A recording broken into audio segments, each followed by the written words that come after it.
ever in a morning announcement. That was a full book that went on there. You painted a full picture of that raccoon dick in a way that I didn't need. I apologize. I would like to know, though, just on a medical level, what's going on with RFK Jr. I feel like any person I know who had one weird interaction with like a dead animal or like that would be like, oh, that's his weird thing. I have a weird story about this guy. You shouldn't have 4, 5, 6 stories about weird things that somebody has done to dead animals that involve putting them in his car, taking parts off of them, consuming them. Like, there's something truly wrong with him mentally. Don't forget that we actually have experts who do this all the time. Like, you're not sitting around in the Middle Ages where you have to do everything yourself. Yeah, you know? he didn't need to do any of the things he's done with dead animals. Right. None of them. Yeah, you hear about some of those polymaths from the Middle Ages where they studied currents and the wind and animal skeletons. And war machines. Right. Yeah, everything that they could do. So we don't have that anymore because everything that there is in the world has full-time experts. Yes, and you're not one of them. And instead, you're just you yourself are a scavenger. You're very raccoon-like. You're finding the scraps of dead animals and you're playing with them. And it makes us all really sick. You have to stop. And I don't want to know any more of these stories. He did suffer childhood trauma. You know what I mean? Like that's who hasn't? That's the thing. Well, not like him. His dad was killed in a hotel. Fuck. Like a hotel of all places, Chris. And it makes you kind of touch animals that are dead in weird ways. It's got to be kink, right? Fetish? Put them in your car. Put them on the roof of Why your car. are we judging, Chris? Why are we judging his kink? I'm not judging. I'm just trying to understand. Yeah. You don't have to. That's the beauty of it. All right. It's a big Thursday show today. Getting ready to take a long look at this weekend because we've moved into summer very, very quickly. So fast, and we had a long, brutal, depressing winter that felt like it would never end, and then we had one day of spring, and now it's summer. Like, that's what it feels like.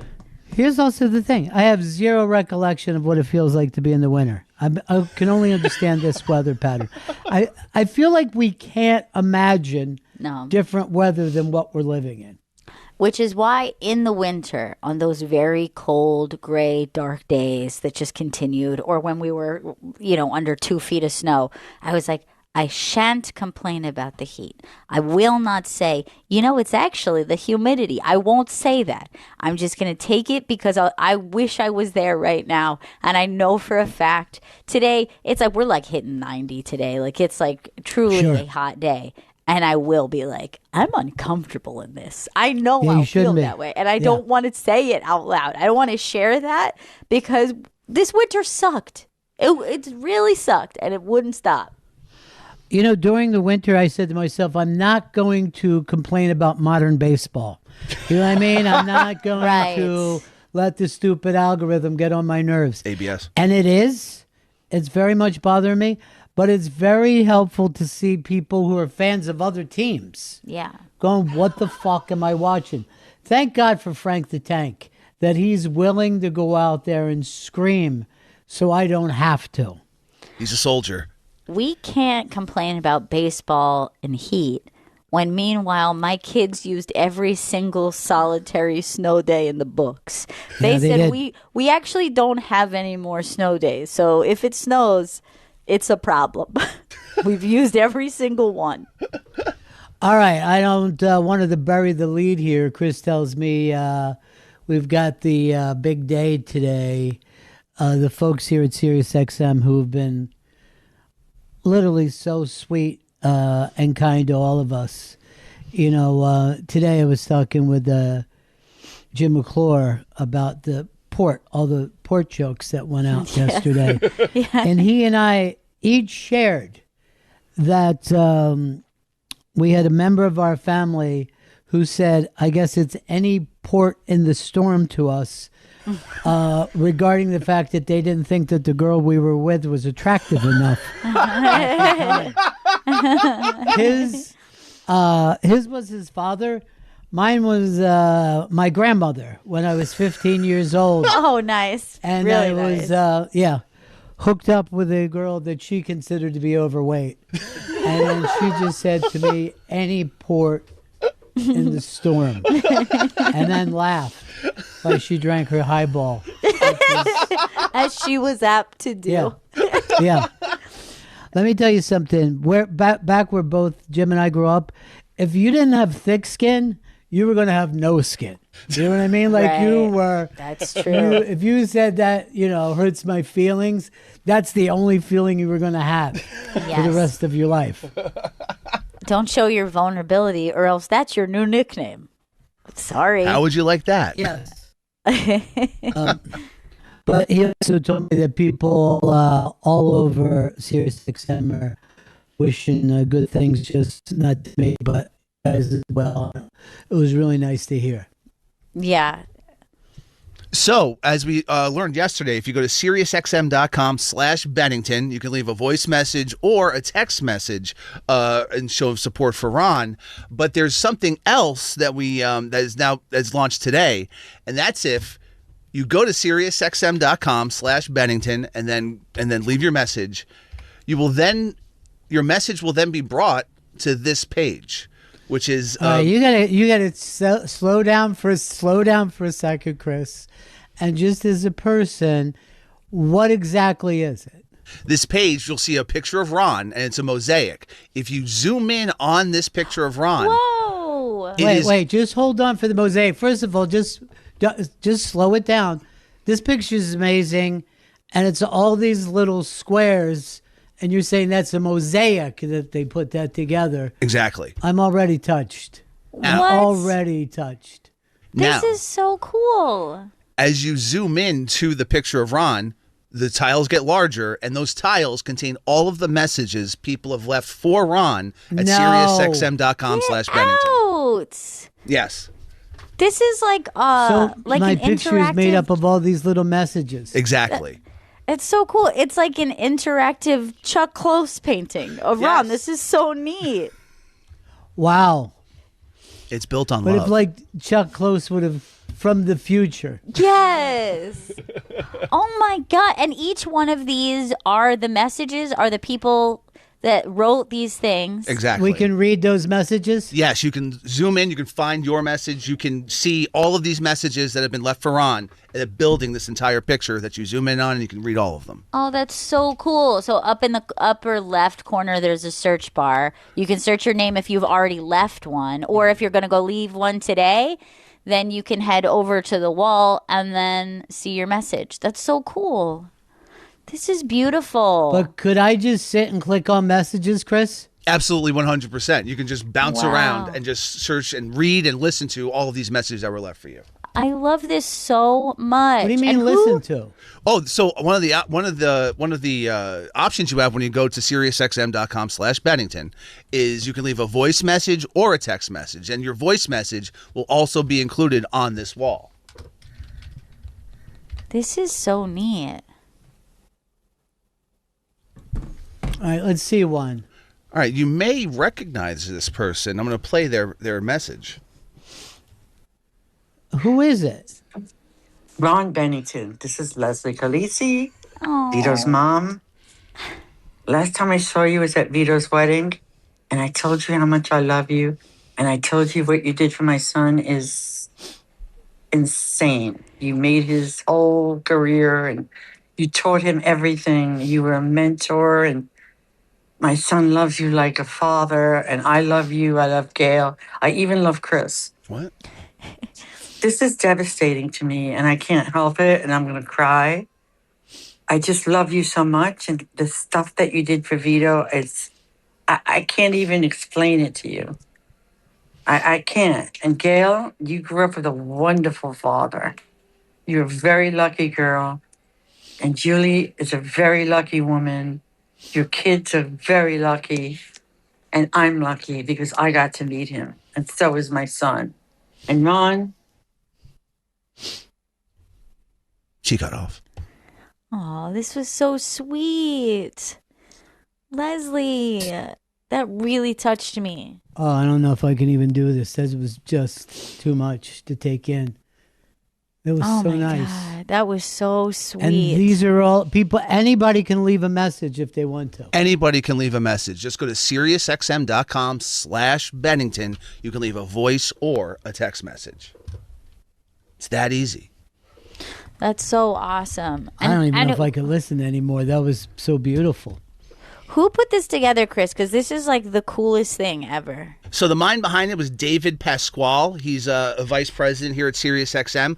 And then Nicole and Caitlin. He's a big deal. Yeah, he's cool. Yeah. David, he's a huge fan.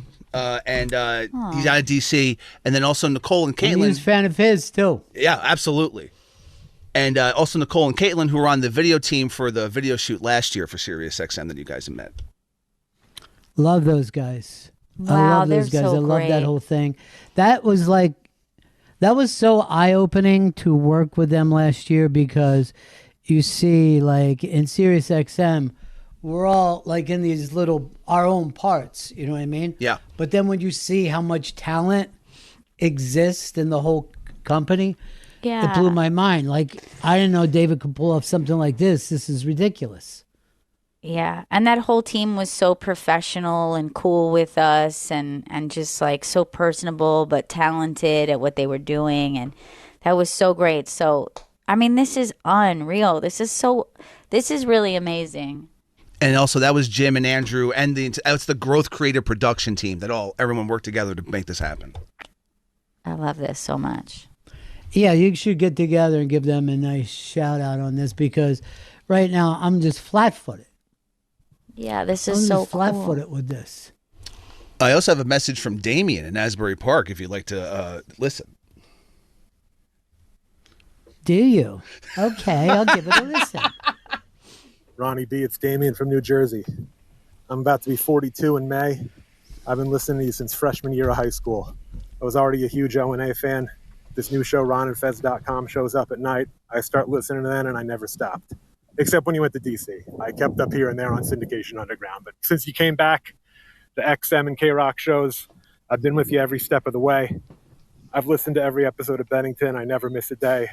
My point is, I don't know a world without Ron Bennington talking to me, at least Monday through Thursday. My entire adult life, my teenage years, you've always been there. Now I'm here for you. We're all here for you. That weird one-way radio show listener relationship that you've articulated in the past, it's totally true with me. I feel like I know you. I feel like I know your family. You got this. The world needs Ronnie B, and I love you. Thank you for everything, brother. Stay strong. Oh, damn. That was so great, Damien. What a great one that was. That was really nice.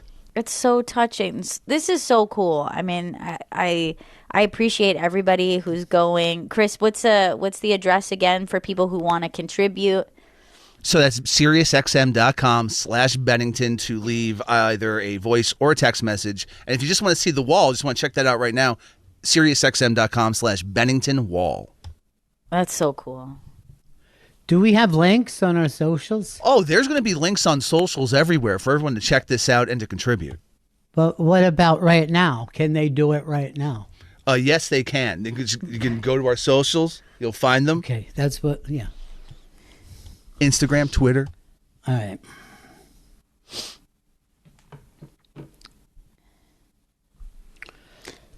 These are really, really nice. It's so I'm blown touching. away.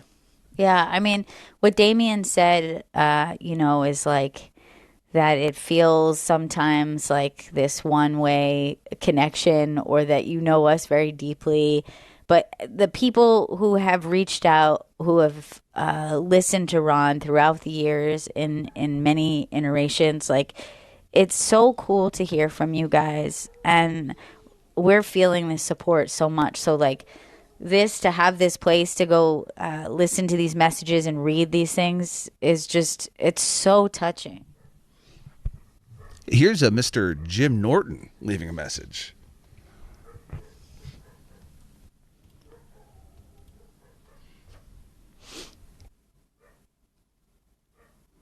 Oh, I just realized that it was recording. I was waiting for it to start. Hey, Ron, it's Jim Norton. I hit the button and it just started without me knowing it. So I'm sorry for the few seconds of silence. All right, man, look, you know that I love you. You know it, we all love you. And just hang in there. I mean, you never know what to say to somebody when they have cancer because you want to make people feel better.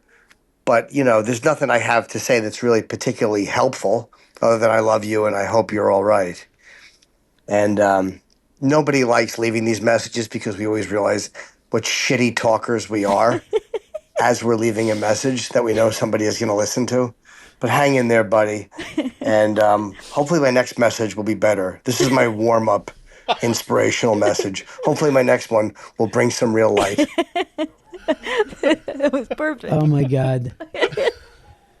An awkward Norton message? Yes. Yes. I will take that. So yeah, you could just go to SiriusXM.com. Here's the funny thing about Jim. I mean, I feel like I think I met Jim first 25, 26 years ago. You know what I mean? Like that is like ridiculous to know somebody for that long that you met as an adult. You know what I mean? Yeah. It's not like, oh, we grew up together. I go back 25 years with this guy, you know? He was already a headlining comic. You know what I mean? He was already getting ready to do specials. Yeah, one of the all-time funniest people that I've ever met in my life. And it's another thing that's been great about this job. It's just that, you know, we all have managed to meet so many funny people. And obviously Jimmy's one of them. You know, I just have so much fun with him. Yeah, we get to make the funniest friends in this gig. It's crazy. And I also have a message from Nicole, who was on the team that helped create this. Oh, that's sweet. Hey, Ron. It's Nicole. I actually work here at SiriusXM on this interactive team, building out these interactive tools and experiences. And I have to be honest with you, I think this has been my favorite one to work on thus far because of just how many amazing messages we keep seeing come through. And I had to just make one myself as well. I'm thinking about you while you're going through this journey. I'm wishing you nothing but strength and just positive energy. I grew up with a lot of cancer in my life. Both my parents, you know, had multiple bouts of it. And it just, you know, I think a couple people have said this themselves, but you never really know what exactly to say. So it's ironic that we've given, you know, a tool to people for them to submit something. But the truth is there's no perfect submission. I think the best way to acknowledge what's going on is just to say, we're here for you, we love you, and we hope you're well soon. Well, that was actually really well said. Yeah, that was so sweet and such like a, you know, such a true statement too. Is like, I think that sometimes when things are hard, like somebody's gone through something, they're going through something with their health or they're dealing with grief. And so there's this feeling of that you're like, oh, I want to reach out, but I don't want to bother them. Or, you know, I've even seen this in DMs where someone's like, I don't want to bug you, but I just want to say this nice thing. You're not bugging us. Like this stuff has been just so uplifting that it's just been like these little pieces of sunshine. So to have this like space that we can go to listen, and then you guys could check each other's out. You can search your name, someone that you know who's left a message on the wall. I think this is the coolest. It's visually stimulating. It's visually stimulating. Yes, it is. That's true. Yeah, it's really a cool project. I love it so much. So, you know, go head over there, check it out. Leave a voicemail, leave a message, and you know, we're going to be reading these and sharing them with each other. Deb is telling me there's one from somebody that I grew up with that they just left a message, but she said you should read it to me, Gail. So let's see if Chris can find that. Okay, cool. We're having a That's coming up right now. Okay. Okay, I have it. Do you want me to tell you who it is first, or you want me to read the message and then you figure it out? Yeah, you could tell me who it is first. This is Georgette from Chichester. All right, let me just tell you this before we even get started. First of all, this is hilarious to me. But Georgette, I never called Georgette in my life. She was always Baby Doll. Oh, baby doll. Yeah, and that was like a family nickname. And she really was just an adorable baby doll. And truly one of the funniest people I ever met in my life. All right, so this is what she shared. I went to school with Ronnie and spent many hours just laughing. First day of 10th grade, we landed in history class together. I said something stupid, and he started laughing uncontrollably. He couldn't or wouldn't stop. He got thrown out of class that day and never came back. Everyone from Chai loves Ronnie, and we're sending positive thoughts and karma to him and everyone around him. That's so sweet. Oh my gosh, that's so sweet. I do have a memory of that. I mean, when you look, first of all, there was a tradition of first day of school, you were completely high by the time you went in, right? So I'm whacked out, and I think there was either hash oil or maybe it was just blonde Lebanese hash that was going around that year. But anyway, she and I, it was a whole gang around. And I told you that the girls that I grew up with were just the funniest, fucking cutest people I ever met in my life. And I've always had a thing for funny girls, but she was one of the Simpson Street kids, so she lived across the street from these two brothers, Ferg and his brother Bumbler. And Ferg was like a really quiet, intense guy, and Bumbler was really sweet, but he mumbled all the time. So he got named Bumbler Ferguson. But since Ferg didn't talk much, me and Baby Doll like made up this voice for him, and we were just going, there he is, it's Fergie. Fergie doesn't take any shit from anybody. And we were just like bothering him all day. There's Fergie smoking his big fat J. You know what I mean? Fergie loves his marijuana. Fergie, don't fuck with him. And we would just keep doing that back and forth. And awesome. Then Ferg would occasionally go, I don't speak anything like that.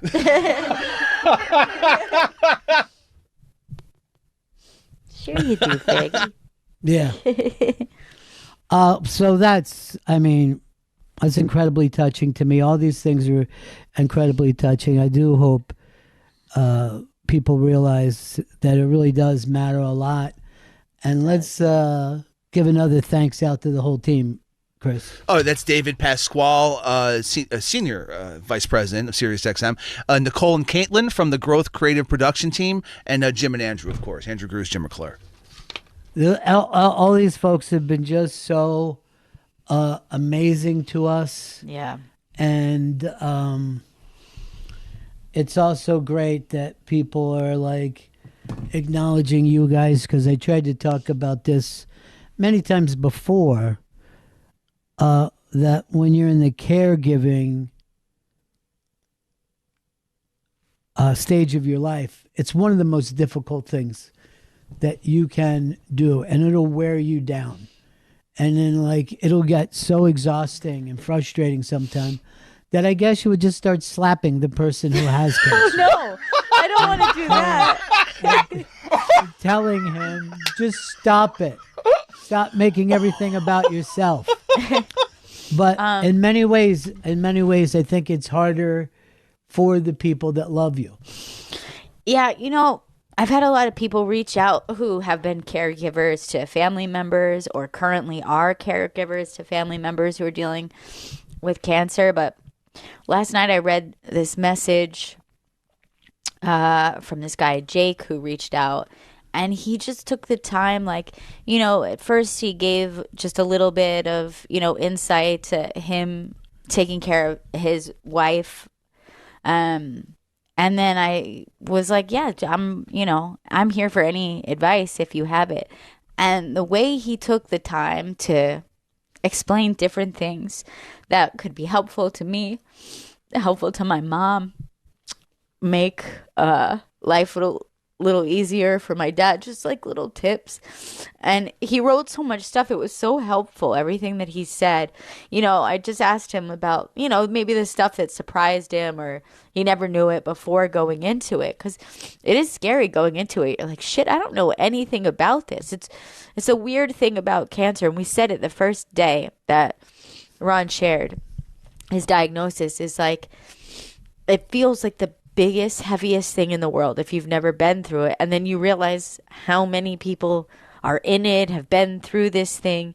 It's very, unfortunately, very universal that families deal with this. And the best thing we can do is kind of support each other, even if that's just sharing your own experience. So I don't know. I want to say thank you to everybody who's been sending that. And thank you to Jake last night. I was just reading that. I was so touched. Everything that he took the time to explain to me.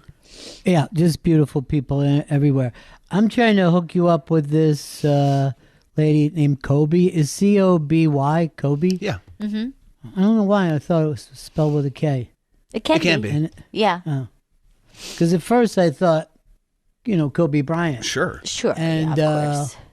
I always thought that Kobe would never be able to score on me. I don't want to make a big deal out of that. Right. I just don't see him, blowing by me like that. You're the white mamba. You know what, Chris? I don't want to bring it back to race. You know what I mean? Like, I was just like, why can't we both just be mambas? Yeah, the two rat man. mambas who don't see color. Anyway, she's somebody that just came through her cancer thing, and she just has nothing but advice about staying hydrated and making sure you exercise. And one of the things she says, let your loved ones help. And I know I annoy you by saying you don't have to come to something again. Yeah. And I go, you don't have to come to this one. And then she gets very, what, can I just go when I want? I go, all right.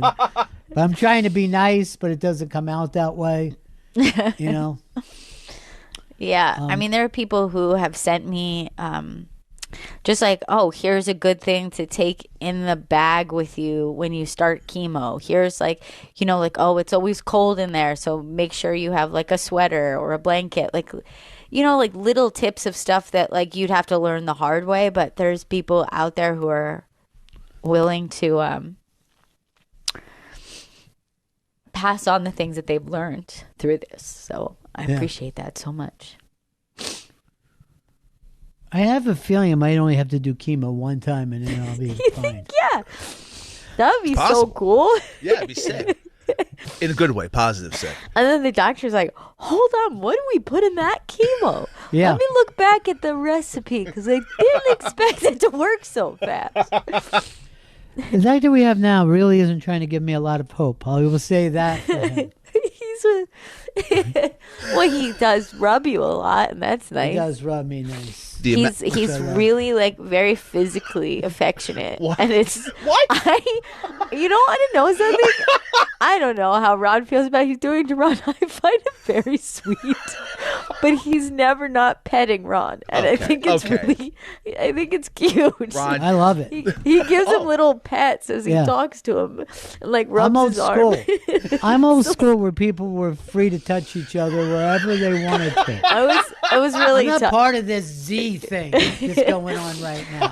I felt really good Serena. about it though, because at the end of our appointment, I got some touches, and like that was a first for me. I'd just been in the corner, note taking, asking questions, but to get a touch, I mean, I felt like, Huge. wow, I've really made it. He really likes me. It's not as much as Ron. No, he's petting him a lot more. Well, I'm the one with the insurance.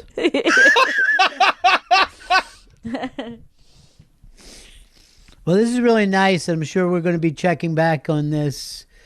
What's it called, Chris? Does it have a name? So just to leave, it's called SiriusXM Orbit officially, but it's SiriusXM.com/Bennington to leave a voice or a text message, and then just to see the wall, SiriusXM.com/Bennington wall.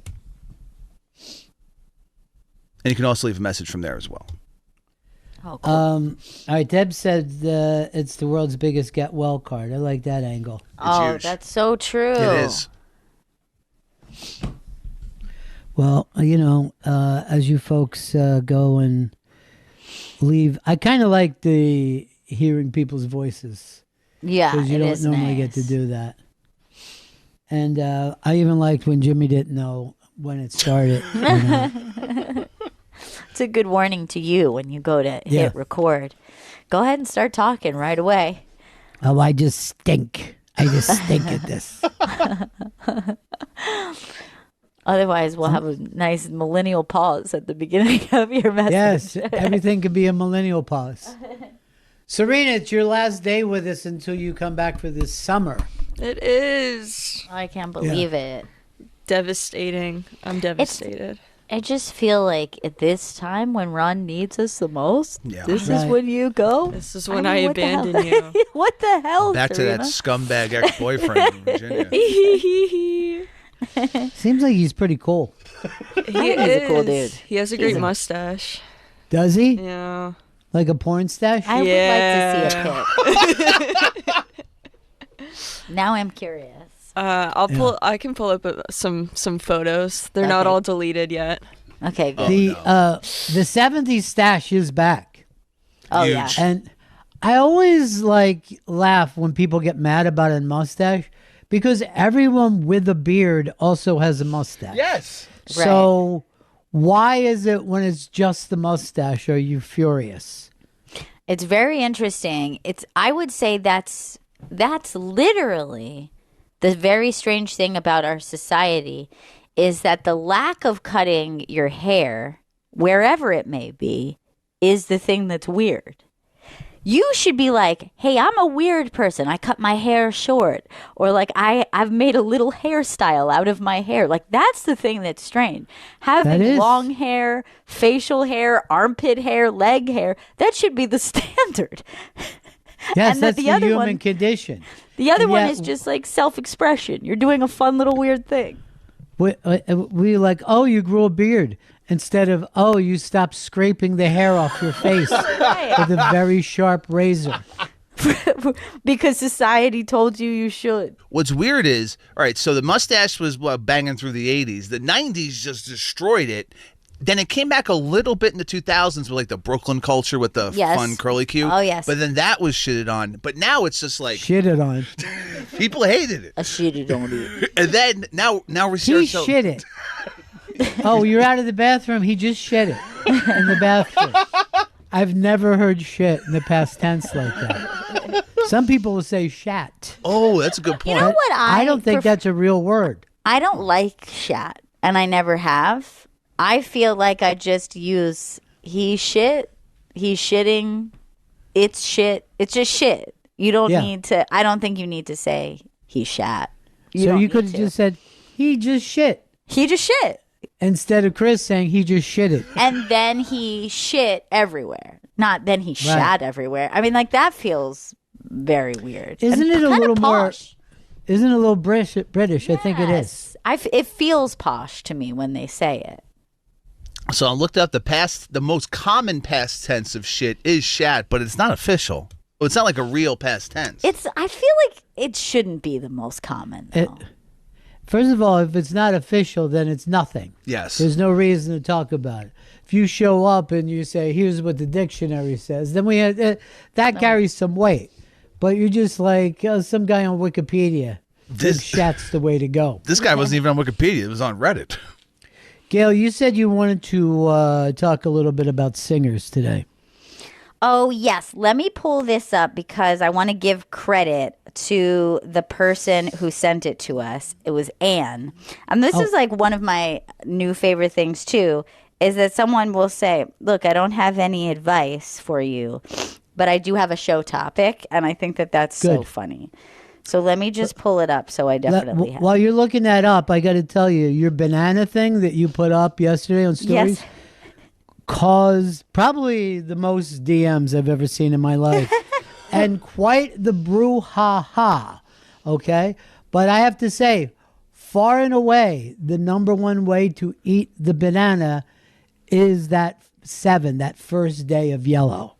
That first day of yellow is where most people feel safe with their banana. Fascinated by this because I really don't feel like that should be. But look, like I said I already had like suspicion that was the case because of the way bananas are presented when being sold singularly. And Right. you always see like a neon yellow banana. I'm like, oh, that one's not ready. But it must be what the people want. What this teaches us is the people don't know what they're doing because that is the suboptimal banana. Mm-hmm. That's true about many things, Chris. Good Like, point. you really can't go by what the public wants. It's why I didn't agree with Earl yesterday on New Edition. New Edition was a baby band for babies.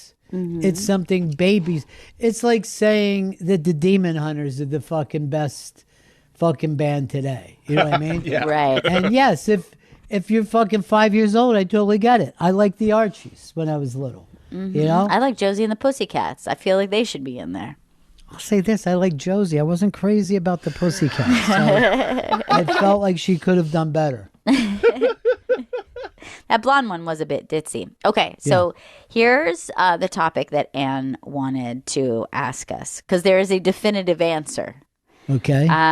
Who is the greatest vocalist by range? Their lowest recorded note to their highest recorded note. And no, we're not talking about operatic vocalist. We're talking about in the world of popular culture, music, as we know it, modern music, pop, rock, R&B, so forth. Who has the greatest range?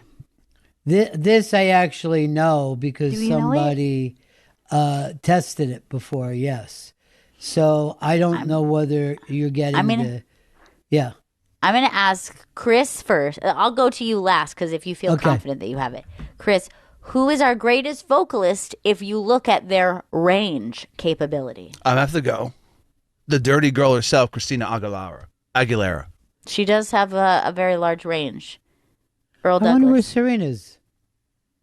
It's Mariah, no question. Mariah Carey. Yes. Yes. It's Snubbed Mariah. by the hall. Earl? Strictly for range, Whitney Houston. Whitney does have a very large range. All good for you pop kids that come out. Yes. But by range, and this has been tested, it's Mike Patton from the band Faith No More. What? Yes. He's been scientifically tested from the lowest to the highest. Can I tell you, she has given me a different vocalist than that. Okay. Different vocalist. Do you want me to tell or do you want to guess? No, who- just tell us. Axl Rose was proven from his range, from his highest note ability to lowest, to have a greater range than even a Mariah Carey or. This was the same thing that I read. Yeah. And they basically said in this that Mike Patton just edged out interesting. Axel. Now, this, by the way, I read years ago. But in no way do I include that on how I feel about a singer. You know what I Right. mean? Like, Yeah. a singer to me isn't just what you can do of this instrument of yours. Here's Eric. Eric, what do you got?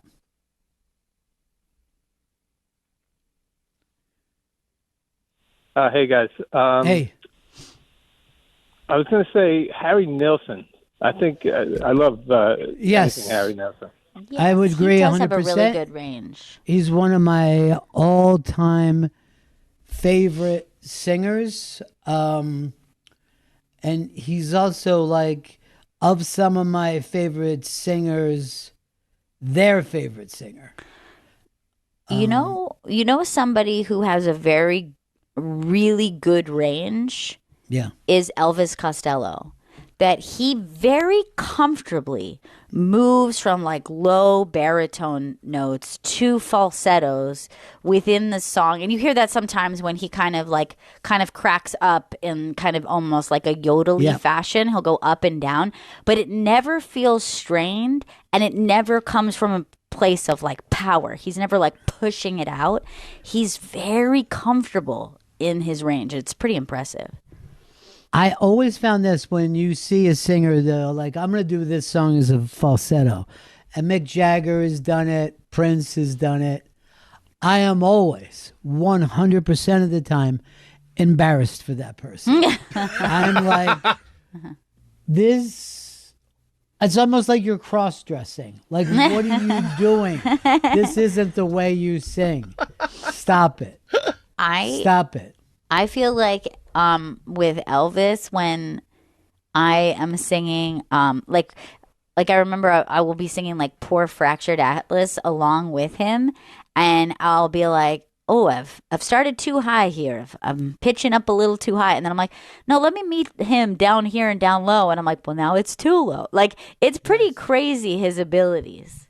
I love when he's in the lower register. I mean, too. Almost Blue is probably my favorite vocal that he's ever done. And he's almost like Sinatra during that song. Yeah. He's a very comfortable singer. Well, if you like him, you're going to love Mike Patton. You want it all. My ex-girlfriend was obsessed with Mike Patton, and I had to listen to his entire catalog of like weird shit the entire time. His fucking catalog's burning in my brain because it was every goddamn timer in the car. You didn't, you never liked it, but you just put up with it? I mean, like, you like it the first time, but when I have to hear the Mike Patton fucking Italian opera album concept shit for the fucking 50th time, you kind of lose your mind. So you don't like him as much. Grew to hate him a little bit. The range, though, Chris. Runty thinks she has an update. Go ahead, Runty. Hey, buddies. Hey. I want to back you up, Ron, but I think I saw this on Consequence of Sound, and they first came out with Axl Rose, and then a week later they were like, okay, we have an update. And they had this, like, chart, and they said, Mike Patton just has a little bit of a wider range by, I don't remember if it was octave or whatever, but Yeah. they were just saying, like, just barely eked out Axl Rose, because I was a dirt bag girl before I was a grunge or a Mike Patton fan. So it's like I was like an Axl Rose fan. I was happy, and then I was a Mike Patton fan, and I was happy. So I didn't care. I liked them both. You were a teenage dirtbag, baby. I was. It's true. Yeah. All right, thanks. And I'm pretty sure Axl chewed his voice up. Had to have, right? Like, yeah. Here's Mark in PA. Mark. Hey, Ronnie, Mark B. from Eastern PA. I wrote on the wall. Oh, good. First of all, I've been listening to you since the .com days. I'm a cancer survivor for 20 years. You've gotten me through so much stuff, and I'm praying for you, buddy. Thanks, pal. But on this topic, as far as range goes, Annie Haslam from Renaissance, my God, she can sing. And I just saw her at 70 years old a couple of weeks ago, and she can still hit it.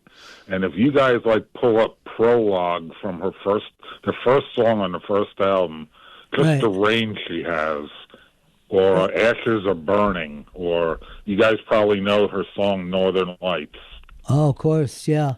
Now, here's the thing about the women. I wonder if they kind of suffer in the lower register, that they, you know what I mean, give up some points there. Sure. Because that doesn't move as well. Here's our buddy Frank in the Bronx. Frank dropped. Okay. Yeah, because I feel like there's several female vocalists, and we brought them up: Mariah Carey, Christina Aguilera, a Minnie Riperton who has the whistle tones super high, and then they go down to maybe an alto, but not super low into that baritone. I think it's interesting when a female vocalist just lives in the very low registers. I think that's really beautiful.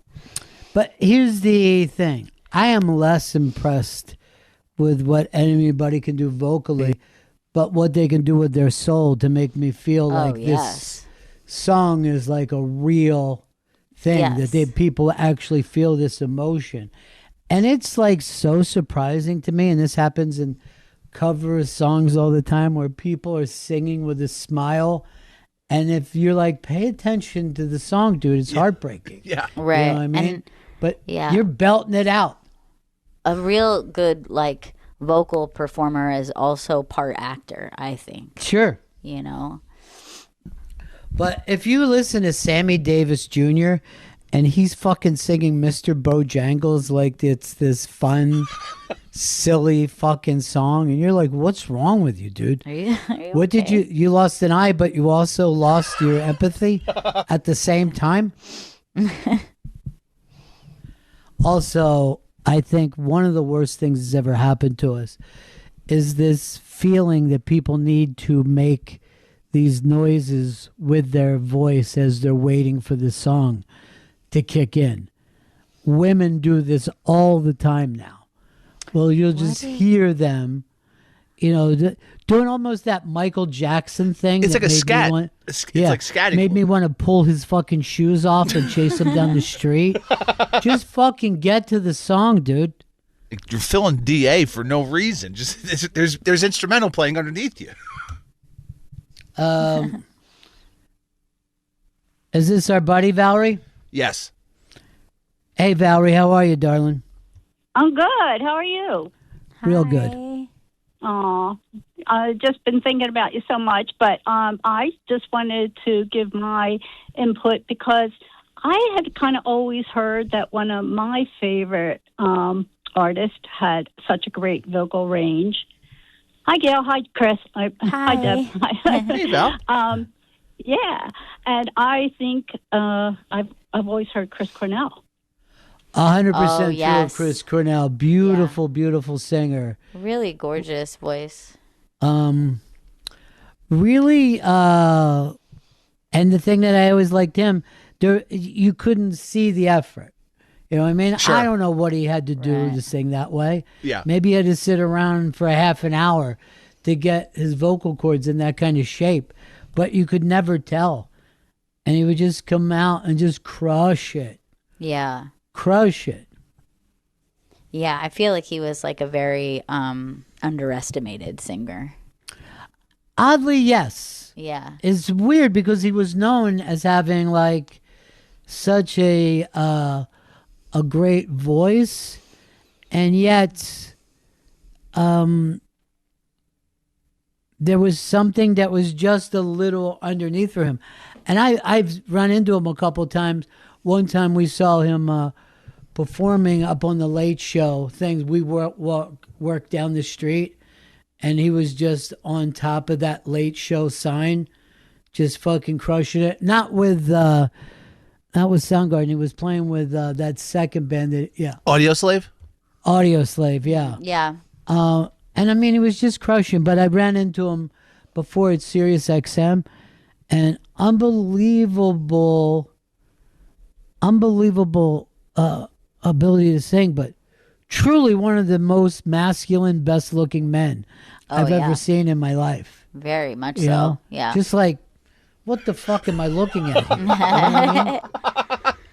I feel like Chris Cornell, his vocal range is really good, and Chris Parnell in Lazy Sunday also great range. I mean, that was, in my opinion, a one-hit wonder. Parnell. Yet I never forget it. It's very funny. He's doing a lot of stuff now. You'll see him, like clips of him from podcasts and stuff. And he's still like, I don't know why Lauren let go of me. I felt like I was doing a good job.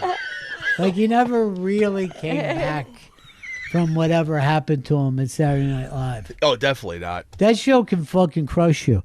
Now, the Lorne documentary is this weekend. Oh, yeah. And I'm so interested to see if it's any better than the other 50 documentaries that SNL has put out. It's got to be a top 50 at this point. But is there anything about Lauren that's still mysterious to any of us? Yeah. Probably not. I guess the general day-to-day of his daily life, if they document that, I don't know what he... that. I know we don't need it, but I want to see him at SNL. I feel like that's it. There's nothing else. We've got it. We've heard a lot of stories about Lord from every single member. We've got that documentary coming out this weekend, and then I just watched, because I have to watch anything that is like full length in 2 parts now, because like that's all I'm able to do. So I watched the first half of the Sky King documentary. If you remember, Sky King was his name was Richard Russell, and he was the one who hijacked a plane, but he was just himself. And it was like he was like a suicide mission, really. And there's audio of him. And yes, I remember. The internet kind of never let go of that guy. He's just kind of Sky King has just kind of stayed infamous. There was this like really heartbreaking edit put to music of his audio and like his flight. And I was like, I don't know why I'm doing this. I'm just going to be crying. Like, I just feel like so bad for this dude. Well, but am I crazy or did we watch that in real time? Because I feel like we all watched it together. Yeah. And we were like laughing. We're like, he just did a loop-de-loop. And he doesn't know how to fly. I guess it's easy to fly.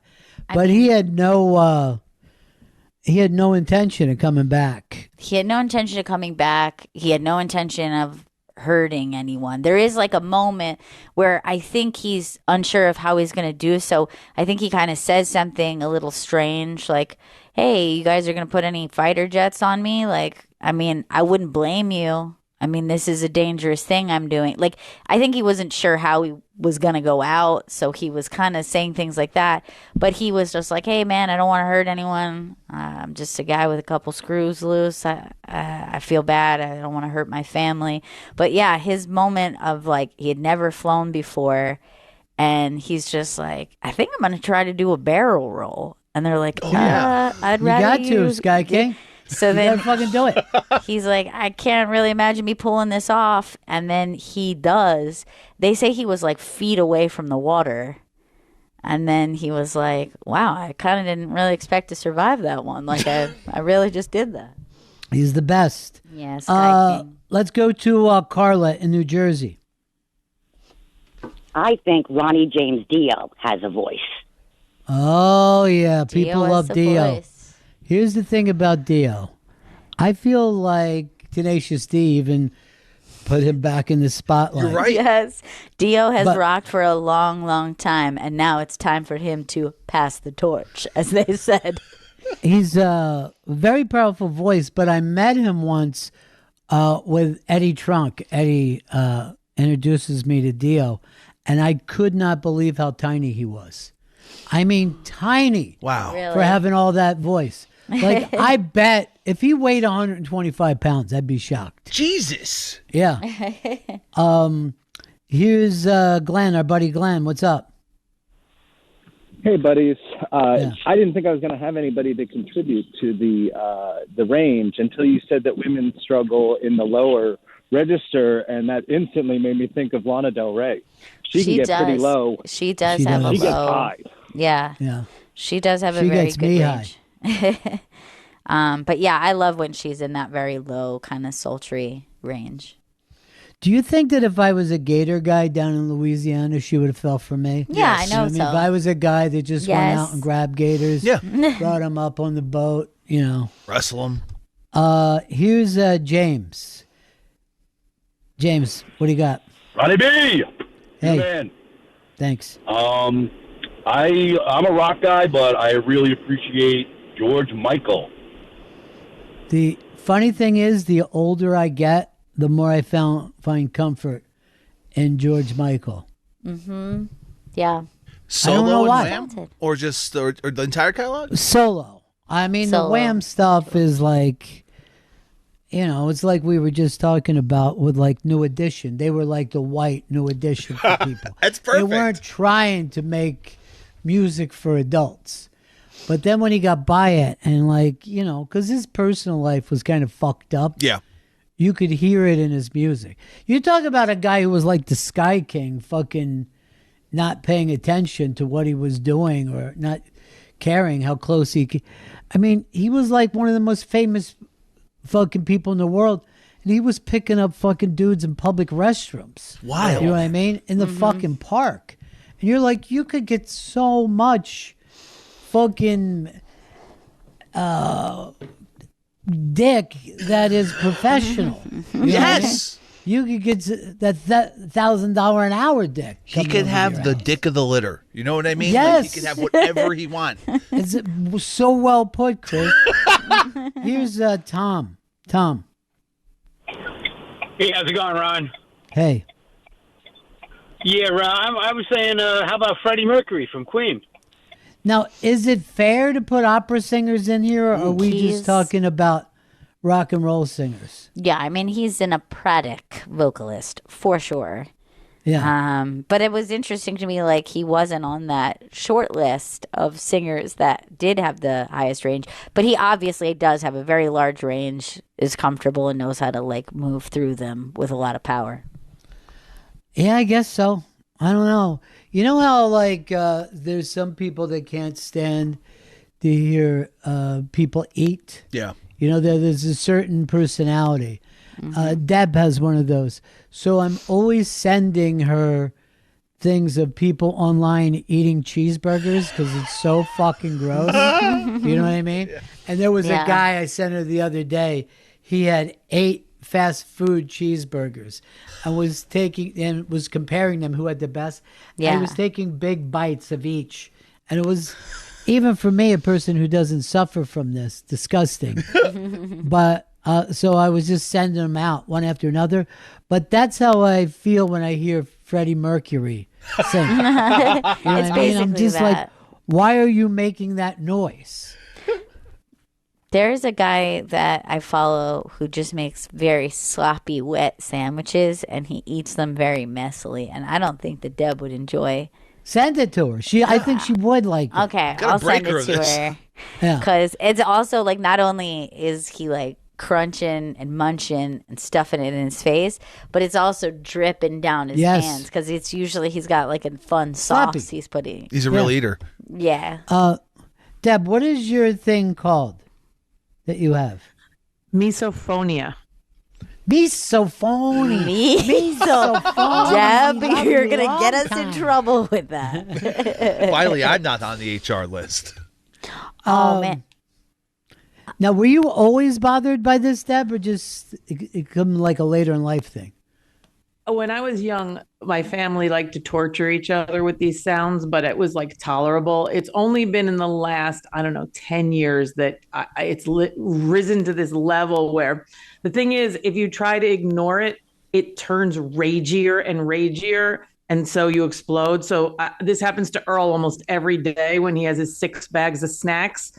And I'll just chill through the first 3 and just try to take it. And then I just can't. And I snap at him. All right. Earl, what snacks are you enjoying every day? I usually will have like the nuts and The nuts. and, These nuts? Yeah, and, the and popcorn. All right. Both of those loud. Those are both very loud. When we have, we'll have the break here. I want you to go get your snacks, and let's see how much Deb. Do a little ASMR. Can you get your popcorn and your nuts? Oh, there's a bag of poppy right behind him. I will say this. I don't have this problem. However, there is something that happens to me when I'm watching someone and hearing them eat popcorn. But I think it's more based in jealousy, where it's like, I'm not eating the popcorn. Like, if we were both eating out of the same popcorn, I'm having fun with it. I'm crunching and I'm not thinking about it. But it's like suddenly I've become very conscious of the sound of popcorn. And I think truly it's jealousy. I wish I was eating the popcorn. All right. When we get back, Earl's going to test his miso horny on. Is that the name of it, Deb? And see how Misophonia. much he can handle. Also, I want you guys to. I'm going to send it to Chris. That Grand Central has a new $10 hot dog that looks like you could sit down and eat. You know what I mean? okay. Looks like it's in place. And I want you to check out this dog and see if you go $10 for it. We'll be right back. It's Bennington. Faction Talk 103, it's the Bennington Show!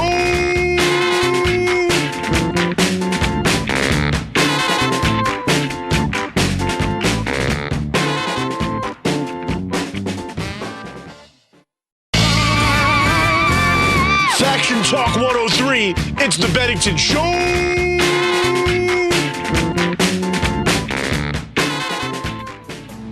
Back in India, when the British were like running roughshod, they'd have a dude called a jam boy. This is real. And because of all the mosquitoes in India, they just have an Indian guy slather them in jam to attract the mosquitoes. Do you know how hard it would be get jam in India? And instead of eating it with a biscuit, you're going to just fucking rub a jam boy down? Jam boys! Fighting off mosquitoes and bugs. Jam boys! Wish that I could give you a hug. Jam boys! As much as I want to hug you, I'd get covered in jam. Then I'd be a jam boy too. Everything about this story sounds like horse shit.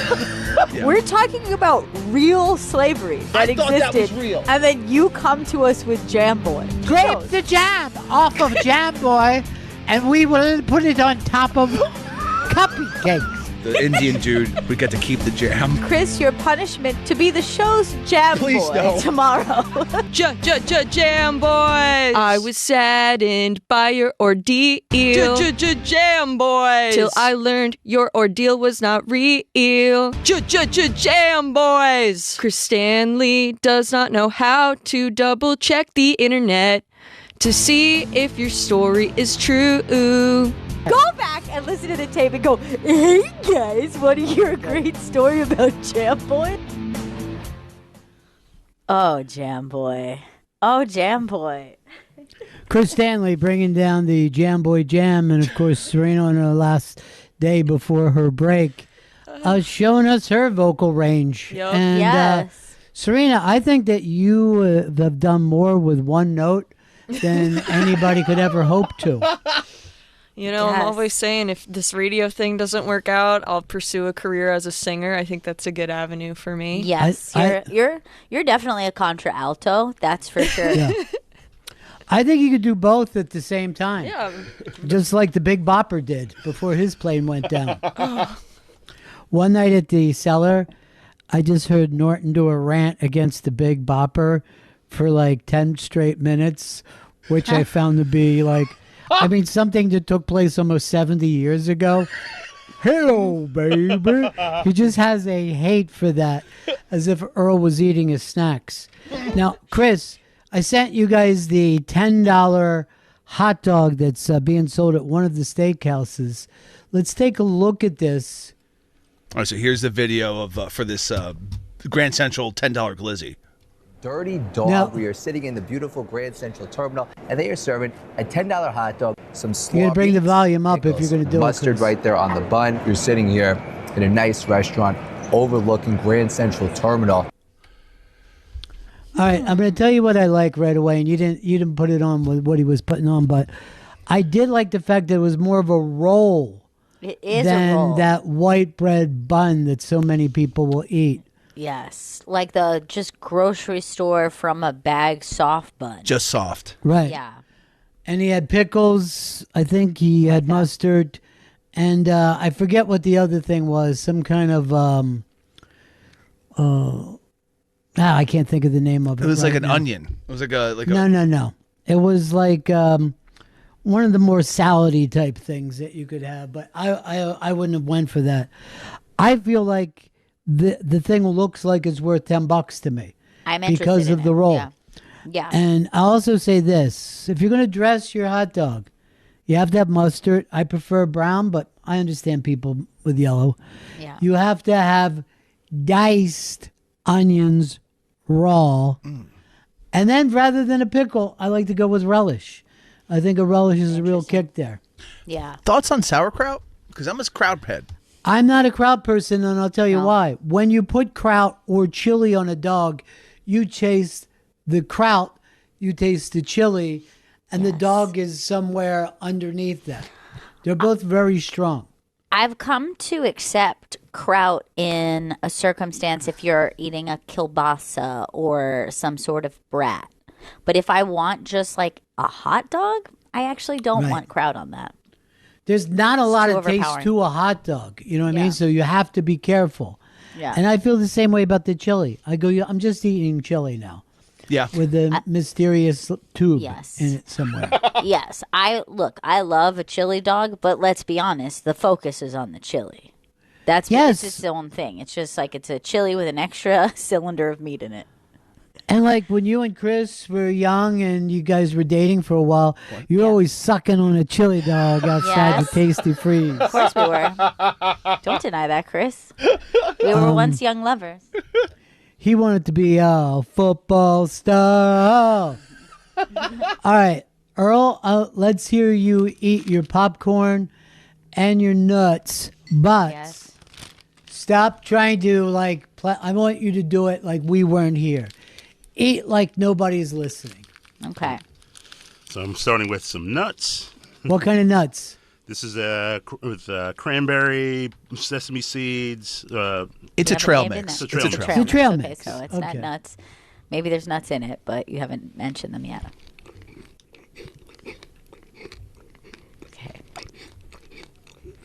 I hear him. He seems like he's keeping as low as he can. Deb, does I that feel- sound like what you normally hear? No, it's louder than Okay. that, and also he's always rustling the bag while he's eating it. Too. I hear. I hear So the even the bag. bag annoys you. Yeah, all of it. Okay. That's popcorn right there. Did you switch to pea corn? Yeah. All right. Here's the thing, Earl. Can you eat any foods that are quieter than popcorn and nuts? Have you thought of maybe having a pudding snack? Deb is really in pain here. Yeah. He's actually Is bothering achieving you, Deb? a certain crackle in there that it seems Yeah. like he has Pop Rocks mixed in with his popcorn. It's like he has a microphone inside his mouth, and I will put headphones on to try to, because it's my problem, not his. Right. And it gets through. He's It very gets normal. through the headphones. Here's what I like about the way he eats. It's like he never swallows. Yeah. He just keeps loading Yes, keeps more coming. dry food Now, to the wet mouth. Deb, what is the part of the sound that bothers you the most? Is it the dry crunch, or is it when it starts to get wet sounding? That wet. part right there, the wet. 100%. Yeah. And yesterday, he actually slowed down his eating, I think, to be a little quieter. And it took so long that I screamed, just hurry up and be done. Oh, my God. Yeah, I was trying to be more sensitive about it, and then just You failed are spectacular. sensitive. Yes. But here's the thing. sensitive. Why is this your lunch? Why can't you have real food for lunch? You're getting free popcorn and free trail mix that SiriusXM provides. Yeah, it's just a prep for. It is a kind of little prelude to the lunch. Just a Well, prelude. when are you having lunch? I'll probably have lunch around 3:30. So is that your free lunch at Hard Rock? Yes, I mean, yeah, absolutely. So every I lunch see. has to be free. That's what you're waiting for. So Interesting, this yeah. is an amuse bouche to his free lunch. Except for large size amuse bouche. It's not just one bag either. Sometimes I'll make it through the first bag, and then suddenly another bag appears from under the console, and it's too much.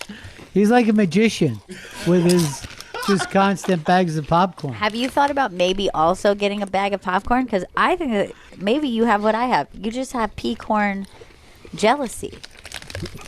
No, I didn't. Well, It makes me never want to eat popcorn again. these particular bags of popcorn have gone downhill, this brand, from when it used to be, and it just smells wretched to me. So it's not pea jealousy. It's in smart. This case. It's smart corn. That's very smart. The fucking corn crunches are wild. I think he may think about maybe getting into ASMR. I feel like some people Yes. are really into this. I know there's probably a lot of people excited right now just to hear Yeah. that crunching and munching. Bricked up. Is all of definitely- ASMR sexual in nature, or is it just Yes. soothing? It is 100% sexual. all sexual. Some people lie and say, "Oh, it's for my neurodivergence." No, man, you're getting off on it. But I feel like I see a lot of women who follow like women doing it. And Yes. they're like, "Oh, this helps me go to sleep." Like they're not. Yeah. What they mean is after they have an orgasm, they're able to I didn't finally realize that. doze a little bit. Yeah. Get that poison out. But Earl, I'm gonna fit him up and let him sit there and enjoy himself. I do think he has a special mouth, like it's louder than Whoa. most. I think he should do this because Serena will snack, and somehow I don't even notice she's snacking. Oh, because she's so petite. Yeah, she's just a She's little a sweet tiny thing. petite thing. Where Earl's just a big, sloppy, fucking. Aw. Hey, I saw this thing yesterday. It's kind of a cool idea. I saw it on TikTok, I think. And it said that every football team should have to be named after an animal or that's number one where they live. Okay. Ooh, okay. So if it was Jacksonville, what do you think the name would be? Gator? Okay, so Gator is one. yeah. Anybody else? So it would be the Jacksonville Ants. Ants. There's more ants than anything else. And then they would be playing the Atlanta Ants, the Philadelphia Ants, the Washington, D.C. Ants. It's a bug league, dude. It's a bug league. We don't. Other than the Hornets, do we have even any insects teams? Hornets is what? Basketball? Charlotte Yeah. Hornets? I think that's the only one. I can't think of another bug. I mean, Miami should be the skeeter bugs. That would be cool. Oh, speaking of We'll skeeters, annoy the shit out of you. I found out that when a mosquito lands on you and sucks that blood out, Yeah. it also is pissing all over you to make more room for the blood. So you're covered in mosquito urine, That's and not even the you're worst getting part. sucked It's out. the blood is way worse. The blood than is the the piss. worst part. That can kill you. Their piss is fucking harmless. Yeah, the but piss you is know, a bug piss you can't even measure. No, You know like what I mean? what do Guess I care? Something like They, I mean, every they say when a time fly lands on you, it pukes. God damn it. But you can't even see it. Time. Who cares? Still a thought. You can't even see it. Doesn't matter. Fly lands on your delicious $10 hot dog. You're still gonna eat it. I'm still gonna eat it. Yeah, of course. I'm gonna try to eat the fly with it. That's protein. Oh I'm sure a couple of spiders went into Earl's mouth while he was fucking munching on that crunchy munch. You ever get annoyed? It's like, you know how like this stat has been around since I was a kid, where it's like the average person consumes like 10 spiders or something in their Yeah, lifetime. none of that's true. How would you ever measure that? Like, It's not true. I feel like as a child, I should have thought of this. Like, I should not have waited until adulthood to go, hey, wait a fucking second. You'd have no way to prove this. There's no way you would ever know that. Like, why would you just make that up and then start telling people like it's a real stat? All right, we're gonna play some more stuff off the wall in a little bit, but I am very excited that the Pulp Fiction prayer is finally catching on in the mainstream. It's just amazing. I can't believe we're reading Ezekiel 25:17, literally a made up verse from Pulp Fiction. It is not even, there's like half of a line that's somewhat similar and the rest is made up. And to the idea that somebody would be saying this in a public space and saying, I have a Bible verse I'd like to share with you. And pray along with me. Now, here's what kills you when Pete did that, right? So he's doing it, I guess, in front of these military Christians. Yes. And you see the people with their head bowed, and no one's looking over at each other going, what the fuck? What are you talking You know what I mean? And it's like a prayer that he puts the word aviator in, which wouldn't have shown up in any Bible. It's just Right. fucking bananas. We live in Yeah. a crazy fucking timeline. And like, it's just to the idea that nobody would even be looking around going, what are we doing? It's just like, feels like the emperor has no clothes and neither does the audience. Because if you guys can't sit there and go, that should be blasphemy to you. You should be going, how dare you misquote the word of God? If you guys are saying it's the word of God, that's what you believe. You should be They're so not those. offended. There's by not this. those kind. They're not those kind of Christians. They're a different kind. Do you wish that he had done it more in character, though? Because I feel like in order to really sell it, you kind of have to. He's not that good of a public speaker. Yeah. No. I'll be honest. I've seen him speak a couple of times, and I found him to be wanting. Yeah, but I feel like if he really would have killed it, like if he would have been like, and you will know my name is the Lord. Oh, it was when such a I great lay scene. My vengeance upon thee. Like then I would go. It was hey, it was he killer. wanted to do it. Yeah. All right, Chris, what do you have? You got some more stuff up for the wall. If anyone's just tuning in, why don't you set the table for us? So if you go to SiriusXM.com/Bennington, you can leave a voicemail or a text message of support for Ron. And if you go to SiriusXM.com/Bennington Wall, you can see a giant visualization that is of everyone's messages for Ron that forms a picture of him that you can search and see what everyone's left, all these messages they've left for Ron. And so here's Nina A, who left a voice message for you, Ron. Hey, Ronnie. Just want you to know I've got an altar set up at my house. I light candles every day, every morning, and every night, and I've been praying for you. You've been with me for 20 plus years, and I'm with you, buddy. You know what? Fuck cancer.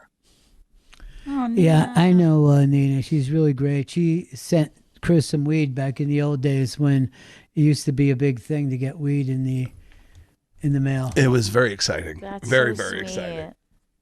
And here's Brianna B from Florida. Hi, Ronnie B. This is Brianna from Naples, Florida, formerly North Brunswick, New Jersey. I saw you back in 2018 at the Stress Factory. I took my date with me to see you. We had a great time. At the end, I was taking a picture with you, and he popped in the picture. You asked my date, hey, do you know this girl? And he said, yeah, that's my girlfriend. And you said, congrats, dude. She's beautiful. That's one of the best nights of my life. He and I are still together 8 years later and very happy until we heard this sad news about your recent diagnosis. So we're wishing you all the best. Lots of thoughts and prayers going out to you to stay strong, Ronnie B. We love you.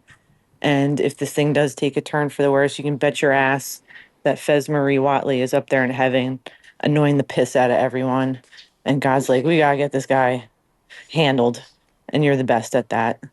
But that's not happening. Stay strong. We love you, buddy. Oh, thanks there, Brianna. Thanks, Brianna. Here's Elliot from Philly. Hey, Ronnie B. It's your buddy Elliot here from Philly. I've been listening since 2006, and I got to tell you that you really have changed my life, and just in such a positive way, and just not only just brought laughter all the time, but just really changed the way that I think about things, changed the way that I speak, hopefully for the better, but just changed really, like, just, I guess, my sense of humor as well. People say that I'm like really dry and they can't tell when I'm kidding, and I got it from you. I got it all from you. And I think so many people have gotten so many things from you, and you've just brought so much joy to so many lives. Thank you for everything. We need you. You're the very best. We love you. I love you. Thanks for everything, man. Keep it going. We need you. Love you, buddy. Oh, that's so sweet. That's so nice. These are so great. And honestly, like, what a cool feature that it creates, like, this mosaic, but then you can, like, explore it yourself. You can listen to other people's messages. You can find your own message. This is really cool. I don't even know how you would have this idea. I know. The idea alone sounds like sci-fi. And I have one more. It's Erin from New Orleans. Hi, Mr. Bennington. This is Erin Dobbins from the French Quarter in New Orleans. No relation to Donnie Dobbins, the washed-up car driver on the last episode of Tires from last year. Anyway, I just wanted to call and say we're all praying for you down here. We need you to get well real soon. Similar situation happened with my mom. She had to get a portal. This was some years back. I moved in with her to take care of her. And so I know Gail's got you covered. A+100, Gail. So listen to whatever she says. And I know you're going to be cancer-free real soon. So love and hugs to the whole family. And I'm hoping to see y'all real soon. Hopefully at the end of the year at Skankfest, because you'll be cancer-free and you all can come back and enjoy New Orleans. And Chris will be able to get drunk on bourbon. You remember Aaron? She's from the French Quarter. Down in What New a Orleans. soothing voice she Yeah. has. I could listen to her. She all lights a Catholic candle for me every single week. day. That's so sweet. Earl, your church doesn't have candles? Did not have candles, no. I mean, we had a candle lighting service on Christmas Eve into Christmas Day, but no candles. Otherwise. It feels to me like a miss, and here's why. This is something that the Catholics, the Jews, and the pagan faiths all agree on. It's candles. It's just like a good visualization. There's good ritual with it. I feel like you guys are missing out on candle magic. It's very important. You light the candle and that smoke goes up into heaven. Exactly. You see? Yeah, I mean, I always Earl, loved when's the the candle. last time you were at your church? 6 years ago. See, and you haven't been to any church in 6 I years. have no, I am not. I really admire that. Do you feel like it wasn't so much that the pandemic closed your church, but it actually changed your faith, where you questioned a God that would create a global pandemic? Think about That's it. interesting. I can understand your anger, Earl, but you gotta also walk through that. It was more- Righteously. I'm actually, Gail, thinking I probably need some spiritual handle to go Yeah. through this thing, because it's occurred to me the more I read about this, I am not going to be the same person I was before this happened. Yeah. Do you know what I mean? Sure. I'm going to be totally different. So I want to have some kind of thing of where that goes, what I hope to get out of it. But I don't think that you could do all this stuff and just be yourself. Yeah, I think that it's like having, some sort of faith or space or a spiritual pathway is great. I think that probably also therapy, like someone that you could speak to that, it's like, I think that sometimes we forget is like, you probably feel pressure some days to be positive for everyone else, especially when Oh, absolutely not. care. No, I have no problem bitching and complaining. Okay. I also had said to Ron, we could look into therapy or group therapy, and right away I feel like you didn't love the idea of cancer group therapy, but No, I loved it because of Okay. Fight Club. Yeah, I want to find that fucking crazy pussy. What was her name? It was like Marla? Marla, yeah. Singer? Marla Singer. Yeah. She was unbelievable. I mean, I thought that was one of the characters ever in any movie. Ever. Her introduction first of all, at the group therapy, but then when he actually talks to her, stealing clothes from the fucking laundromat. Stealing Come on, Clothes man. was hilarious. It's fucking yeah. awesome. And then her and Brad, Jesus Christ, that scene. Yeah. Yeah. But I do feel like I have a therapist in Serena. Like I could just go to her and tell her anything. She's very even, you know what I Yeah, mean? she's very even and she doesn't care. I You know what try. I mean, that's I so try. helpful. Like I was telling her like some of my fears, and she was going, wah, wah. Baby, want a bottle? Serena. Not everybody needs somebody to yum their yuck all the time. I'm just That's here. right. I'm a presence. She's around. Right. You know? Yeah. That's the least I can do. Why isn't this a bigger story that Mark Wahlberg is trying to make a Pete Rose movie? That's insane. Yes, it should be. Why a is that bigger insane? story. I just don't like Wahlberg, but I mean, it could turn out well. I mean, he's First not of all, gonna it be doesn't Pete, mean is he's he? going to play Pete. Oh, okay. He's producing. He's got a huge production company for the last 25 years. He knows Chris the acts business, like I Chris. just brought up the guy from the Funky Bunch to him. Exciting then. Sometimes, Chris, I feel like you're too quick with a laugh. What? And like you don't even understand why you're laughing. I'm just Like, enjoying that my day. statement wouldn't be funny at all. Hey, Mark Wahlberg's trying to get a Pete Rose movie made. Fuck yeah, bro. What the fuck, Ron? What the fuck are you talking to me about? I gotta look at myself in the mirror tonight. I will say this, man in the mirror. Stanley has been pushing a story that showed up in the White House yesterday, and that's who's killing the scientist. And You've been on this, Chris. you've been on it, and it got brought up at the White House that 10 scientists with special clearances Yes. have been all killed. All killed or disappeared, missing in action. It's one or the other. There are many confirmed deaths, and up until this week, it's up to 10. I believe it started with, it started last winter before the end of the year when that MIT scientist got murdered. Then one of his colleagues got murdered, and there's been multiple high-ranking generals working in NASA, general war science type stuff, missile shit, that have all disappeared. Multiple of them have left their house without their phone, their keys, and just a gun. And multiple of these have been confirmed, not just talking crazy. I mean, this sounds like out of a bad movie. Yes. It does. This is like Bourne Ultimatum or John Clancy or some shit. Like we're going to need some answers on this. I feel like this is muy importante. And I think that we won't get answers. It feels like we should. Get answers. Epstein, no one gives a shit. No one. Charlie Kirk, no one gives a shit. No. These scientists, no one gives a shit. We're basically in a world without a Mannix, a Roxford. No. You know what I mean? Guys that can get out there and solve shit and tie it up within an hour. Here's the thing that it should surprise no one. The SantaCon guy who put together SantaCon turned out to be a con man who was using a lot of the charity money for fucking lifestyle, partying lifestyle and travel. It was all I feel in the like name. this is I think that this should have been obvious to us. This shouldn't be the mystery of the 10 scientists. We should have been like, we've got this figured out. This guy sucks, probably. Well, why did they even need to collect money? You just dress up like Santa Claus and go out in your trunk. See, I didn't know there was a donating money aspect of the SantaCon army.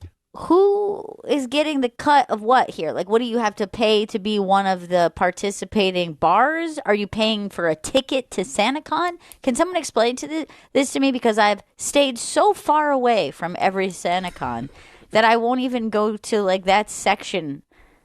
I prefer not even to be on the island of Manhattan as it's happening. I mean, after it started blowing up and people, it happened the first couple of years, then they started bringing in, you can donate to stuff. So that to take the heat off everyone shitting on them, because it's never really been popular with the people that are in New York City, with the patrons in New York City, the bar owners in New York City. It just hasn't been popular. So they were like, let's take some heat off of us. We're going to be donating money. Yet the dude who was running this whole thing just pissing it away.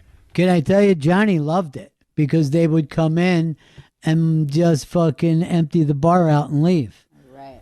He loved it. Sounds like he was getting a cut from this guy. I don't want to throw anything out there. Well, his cut was he was running a fucking bar restaurant and they were purchasing. I mean, that's all over the table here. But Gail, any of the questions you asked, I don't have one answer for. I have no idea what that is. Here's Gary in Florida. Gary. B, I just wanted to let you know I had that surgery 3 years ago. And one of the things I wasn't told, there are exercises you can do beforehand that really make recovery a ton easier. I did not have that benefit. I'm still making progress. I love my life. I'm not dead like OJ. And I just want to warn you not to loan Earl any money anytime soon. That's all I got to Everybody say. says the same thing. Everybody goes out of their way to tell me not to give Earl any money. That's not a reputation you want to have, Earl. It's not a good one, and but it was just a dumb idea. It was a dumb thing to do. Wasn't fun. Not paying back? Yeah, it wasn't cool, and I owned up to the fact it wasn't cool. You haven't owned up. You said you were going to buy some of the things so that money could go to his family. You never did it. So I don't know why you're so easy on yourself. I don't have any idea. He hasn't. Sure, he's verbally owned up, but he hasn't owed up. That's the fucking issue. You haven't owed up? Owed is the money owed. As if he's owned his own bullshit in this, but that doesn't mean anything. All right. Chris, why don't you try to just go straight mustache in the future and forget about the and just like, I'm going to be a man with a stash. I think you should consider it. It's definitely on the table, but I also don't know why. All facial hairs are now seem to be, it's open season, but the neck beard still eats shit, and the neck beard doesn't belong there. Yeah, I mean, you're not people that have a beard normally shave under their neck. I think about that, but I feel like I'm always going to get it uneven and weird, so that's why I don't do it, or it'll be on a weird angle underneath this. Yes, because that's the one thing you're going to care about in your lifestyle. Oh no, I look weird. Chris, let's thank the people who put together this the world's biggest get well card. All right, that's David Pasquale. That's Nicole. Slow it down. Slow it down and talk like a person. Let me just say this to David. I have no idea how you came up with this. Yeah, it's so cool. I find it to be insane. This is something that I would have expected Louis Armstrong to get in a museum. Not Ronnie B. It's beautiful. Yeah, this is just so touching. It's such a beautiful gesture, and it's just executed so well, too. And then Nicole and Caitlin and the whole Growth Creative production team as well had a big hand in this. That was the folks that we worked with last year, and we had the funnest day ever, Gail. Mm-hmm. They're so professional and just really sweet, thoughtful people. I appreciate this. Incredibly creative people. It's like really stunning that when you start to get around Sirius XM, because everybody's off in their own channel all the time, and then you just find out that some people are just like crazy creative. It's just amazing to me. And of course, Jim McClure and Andrew Gruce. That was pretty much the whole team. Love those guys. Yeah. Thank you guys so much for this. Jim has been there from the beginning when I told him I was going to come out and do this, rather than be quiet about it, because I was like worried like people would, as you start to change physically, that people, why let people gossip or worry about it? Just put it out there. And then I thought it would be easier on you guys as well, because I want people to know what Gail and Chris, not yet Earl, but what Gail and Chris and Deb have been up to. It's really, really incredible. And it's very humbling for me when I see people adjusting for me.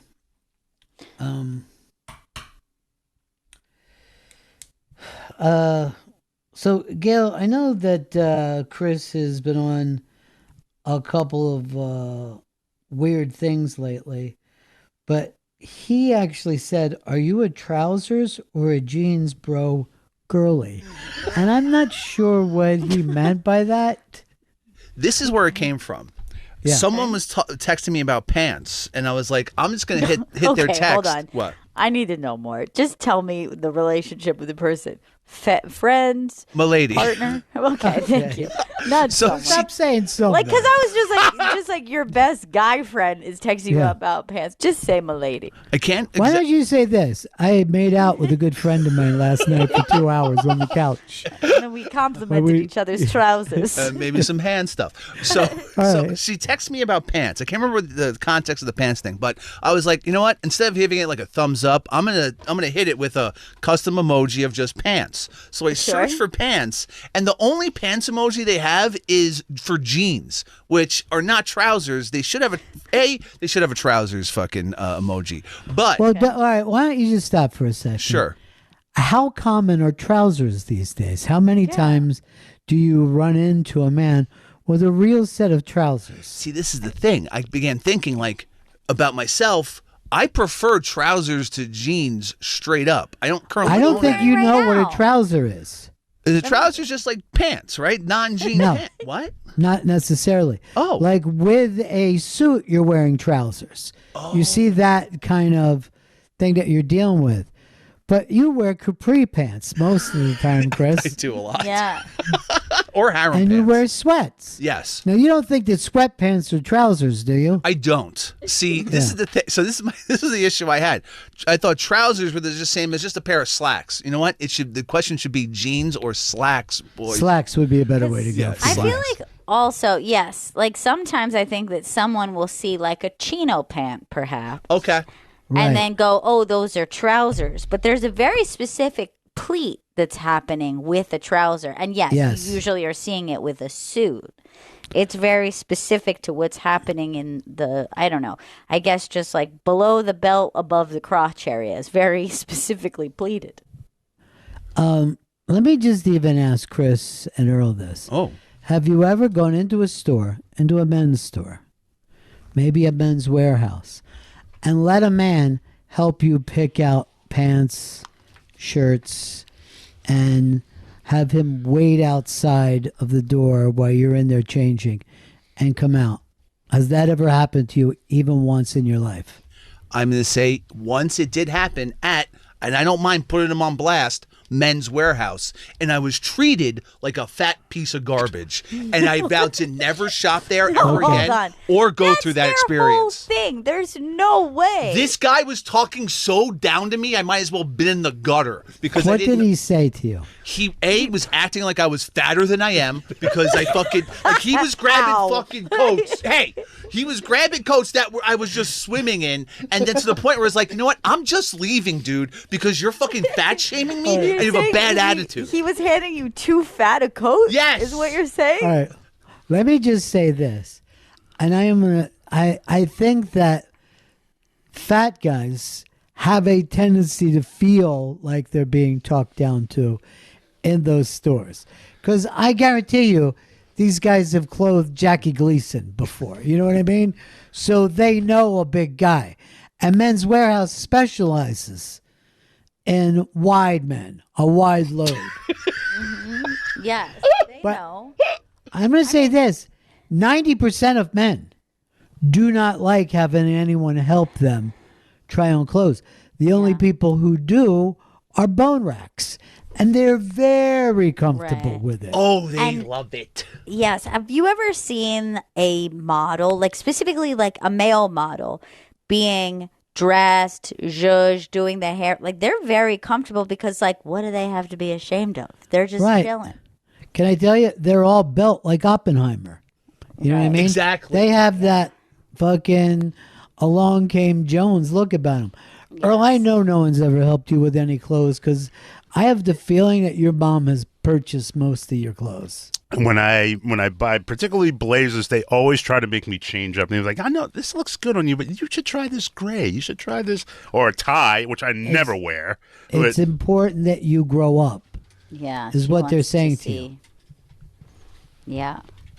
But they always try to just go into this whole other different direction. I'm like, dude, look at me. Look when I'm walking. Look how I walked in. I know what I want. How do you? Yes, you want the same thing that you're wearing. Trousers. Slacks. I can't believe I blew trousers and slacks, man. I thought. By the way, same one thing. time, very super early in my there's a point of your life where friends just start getting married, so having to go to weddings becomes like a very new thing. And my brother was in my same group of friends, so he's even younger than me. So it was like the first time that we were going to like a friend's wedding, not like our, through our parents or family. And it was like very soon before the wedding, days before. And my friend says to my brother, like, did you get your suit? And he's like, oh, I haven't got a suit yet. And he's like, what the hell are you thinking? Like, you have to have that shit tailored. Like, it takes time. Like, we're days out. What are you doing? And then we went to go buy him a suit, and he just could buy a suit off the rack. He's like, God damn it. I was not thinking I didn't realize people could live in that world where you're just like, oh, this fits me perfectly. His body is tailored. He doesn't need to tailor his clothes. The clothes are like, oh, what a relief. Thank God. Yeah. But that's the funny thing is, like, he never puts on anything that doesn't look good on him. Yes, 100%, because he has the build for it. He absolutely has the build. Why male models? All right. We're getting ready to wrap this one up today. Thank you to everybody, really, and especially you, everybody that was involved with this project that Chris has already mentioned. It just